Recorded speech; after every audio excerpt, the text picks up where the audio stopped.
پچھلے دنوں جسٹس صدیقی نے پاکستان کی ہائی کورٹ میں یہ تماشا لگایا سال بھر پہلے کہ جناب مجھے سارا ریکارڈ پیش کریں، میں تفتیش کرنا چاہتا ہوں کہ ان احمدیوں کے عقائد کی تفصیل کیا ہے، صرف قانون سازی اور آئین کی شقوں سے کچھ نہیں بنا، مجھے تفتیش کریں، انویسٹیگیٹ کرنا ہے کہ اصل میں کیا ہے ان کے عقائد۔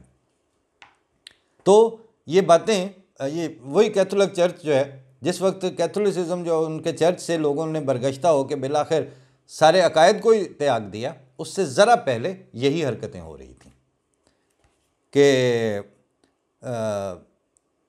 انہوں نے 16ویں صدی میں جب اسپین میں آیا تو اس وقت رومن کیتھولک چرچ کی مذہبی عدالتیں لوگوں کے عقائد کی تفتیش میں سرگرم تھیں، جس کسی پر چاہتے الحاد کا الزام عائد کر دیتے اور اسے زندہ جلا دیتے۔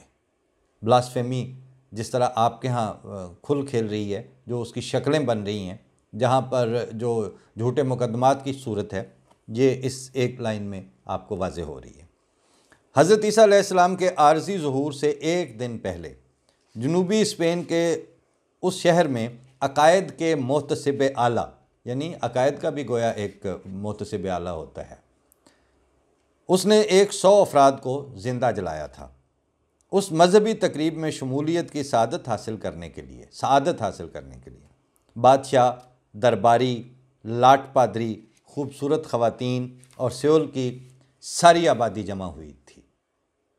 ان حالات میں وہ چپکے سے شہر میں داخل ہوئے، حضرت عیسیٰ یعنی جو علامتی طور پر اس کہانی کے مطابق۔ محبت کا سورج ان کے دل میں روشن تھا، اس کی حرارت اور چمک ان کی آنکھوں میں تھی، ان کے چہرے پر لامحدود دردمندی اور رحم دلی کی نرم مسکراہٹ کھلی ہوئی تھی۔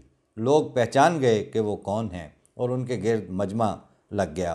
وہ لوگوں کو خیر و برکت کی دعائیں دینے لگے، ایک اندھے کو بصارت بخشی، ایک مردہ بچی کو زندہ کیا۔ یہ وہ عقائد ہیں جو جملہ در جملہ ساتھ آ رہے ہیں۔ لوگ بے اختیار کہنے لگے، یہ تو وہ لگتا ہے، یقیناً یہ وہی ہے، اس کے علاوہ اور کوئی نہیں ہو سکتا۔ اتنے میں بوڑھے مذہبی محتسب اعلیٰ کا ادھر سے گزر ہوا۔ اس نے بھیڑ دیکھی، معجزہ دیکھا اور طے کی بات کو جان گیا۔ دفع شر کی خاطر اس نے حکم دیا کہ اس شخص کو فوراً گرفتار کر لیا جائے اور کال کوٹڑی میں بند کر دیا جائے۔ حکم کی تعمیل ہوئی، لوگ بوڑھے محتسب اعلیٰ کے حضور سجدہ میں گر گئے اور تعظیم بجا لائے۔ رات کی تاریکی میں محتسب اعلیٰ حضرت عیسیٰ علیہ السلام سے ملا اور کہنے لگا، کیا یہ آپ ہی کی ذات گرامی ہے یا آپ سے مشابہت رکھنے والا کوئی اور شخص ہے؟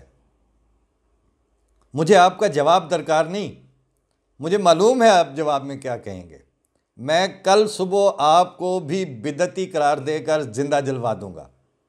یہ بات آپ کو زیب نہیں دیتی کہ 15 صدیاں گزرنے کے بعد ہمارے معاملات میں دخل دینے کے لیے آ جائیں۔ آپ سارے اختیارات پوپ کو تفویض کر چکے ہیں، اب آپ کے ظہور کی کوئی ضرورت نہیں۔ پھر محتسب اعلیٰ نے جیل کا دروازہ کھولا اور کہا، چلے جاؤ، خبردار واپس مت آنا، ہرگز واپس نہ آنا۔ قیدی نے بوڑھے محتسب کے ہونٹوں کو چوما اور خاموشی سے اپنی راہ لی۔ رات کی تاریکی میں وہ بہت جلد نظروں سے اوجھل ہو گیا۔